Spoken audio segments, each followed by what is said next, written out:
You are surrounded by people, and yet something inside you feels completely alone. Not the kind of lonely that comes from having nobody around. The kind that comes from being around plenty of people and still feeling like nobody actually sees you. Like you are speaking a language that sounds the same as everyone else, but somehow the meaning never quite lands. If you have felt this, you are not broken, and you are not imagining it. There is a very specific psychological reason why some of the most intelligent people alive are also some of the loneliest. And it has nothing to do with being antisocial or difficult or too much. It has everything to do with how a certain kind of mind experiences the world. And by the end of this video, you are going to understand yourself in a way that will change how you see every relationship you have ever had. Let us start with something that happens to intelligent people in social situations so consistently that psychologists have actually studied it: the small talk problem. Most social interaction in everyday life operates on a surface level. The weather, what someone watched last night, complaints about traffic, weekend plans. And for a lot of people, this kind of conversation is genuinely enjoyable. It is low stakes, it is easy, it creates a comfortable social rhythm. But for people with highly active minds, something different happens during small talk. The brain does not slow down to match the conversation, it keeps moving. It starts drawing connections and asking deeper questions and noticing the gap between what is being said and what could be said. And that gap becomes quietly exhausting, not because the other person is doing anything wrong, but because the intelligent mind is essentially running a high-powered engine at idle speed, and it can only do that for so long before it either shuts down emotionally or starts searching desperately for someone who can match the pace. And the painful truth is that in most rooms, that person is nowhere to be found. Here is something the research tells us that most people find genuinely surprising. A study published in the British Journal of Psychology found that for most people, socializing with friends increases happiness and life satisfaction. But for individuals with higher intelligence, the more frequently they socialized, the lower their reported life satisfaction. Read that again. More social interaction was actually making highly intelligent people less happy, not more. The researchers linked this to what they called the Savannah theory of happiness.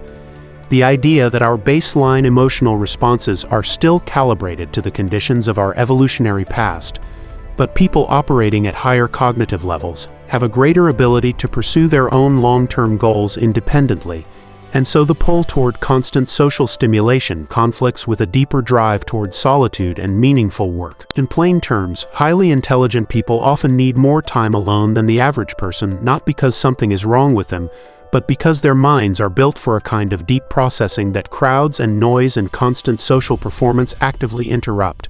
Now here is where it gets even more psychologically layered. Intelligent people do not just experience social situations differently, they observe them. There is a particular quality of awareness that comes with a highly analytical mind, where you are simultaneously participating in a social moment and watching it from the outside. You notice the subtle power dynamics in a group. You see when someone is performing confidence they do not actually feel. You catch the micro-expressions that contradict what someone just said. You sense when a conversation has an agenda beneath its surface. Most people move through social situations inside the experience. Highly intelligent people often move through them slightly above it, and this creates a specific and deeply uncomfortable kind of loneliness. Because you can see everyone clearly, but you rarely feel seen yourself. You understand other people's behavior on a level most of them do not even understand themselves. But the very depth of that understanding becomes a wall, because genuine connection requires a degree of mutual visibility. And when the perception is radically uneven, that mutuality becomes almost impossible. Let us talk about overthinking in relationships, because this is where intelligent people do some of their most painful self-sabotage without realizing it. When an analytical mind enters a relationship of any kind, whether romantic, friendship, or professional, it brings its most powerful tool with it: pattern recognition. And pattern recognition is extraordinary for solving problems, but it is genuinely dangerous when applied obsessively to human connection. Because people are not problems to be solved. They are not equations with clean answers. But the intelligent mind keeps looking for the answer. Why did they say it that way? What did they really mean by that silence? Is this friendship genuine, or is there a social calculation underneath it? And what begins as careful observation collapses into a spiral. Every interaction gets analyzed after the fact. Every ambiguous signal gets assigned a meaning. And because intelligent people tend to be very good at constructing arguments, they can build incredibly convincing internal cases for why someone does not really value them based on almost no real evidence at all. The loneliness deepens not because the relationships are actually hollow, but because the overthinking mind has filled them with shadows that were never really there.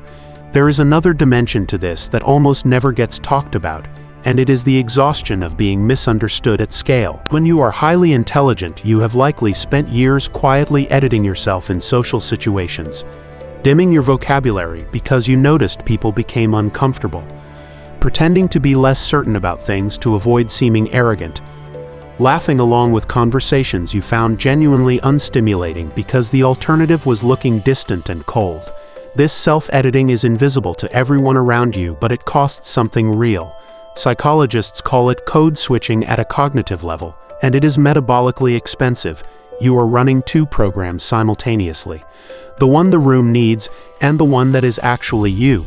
And when you do this long enough across enough relationships and environments, you arrive at a particularly specific kind of loneliness, which is the loneliness of never quite knowing if the people in your life actually like you or just the edited version of you that you have been careful enough to present. It is the fear that if you stopped performing accessibility, you would clear the room. And so the real you stays hidden, and the loneliness of that hiddenness becomes a permanent quiet hum beneath everything. But here is what is also true, and this part matters enormously. The loneliness that intelligent people feel is not evidence that deep connection is impossible for them. It is evidence that they need a different kind of connection than the kind that is most commonly available. Research in interpersonal psychology consistently shows that what predicts relationship satisfaction is not the quantity of social bonds, but the perceived depth and authenticity of even just a few. And highly intelligent people are often extraordinarily capable of profound connection when the conditions are right. When they find someone who can hold the weight of a real conversation, when they find a space where they do not have to shrink, when the mutual visibility they crave actually exists with another person, the connection that forms is unlike anything most people experience. It is rare, it sometimes takes years to find, but it is real and it is worth waiting for.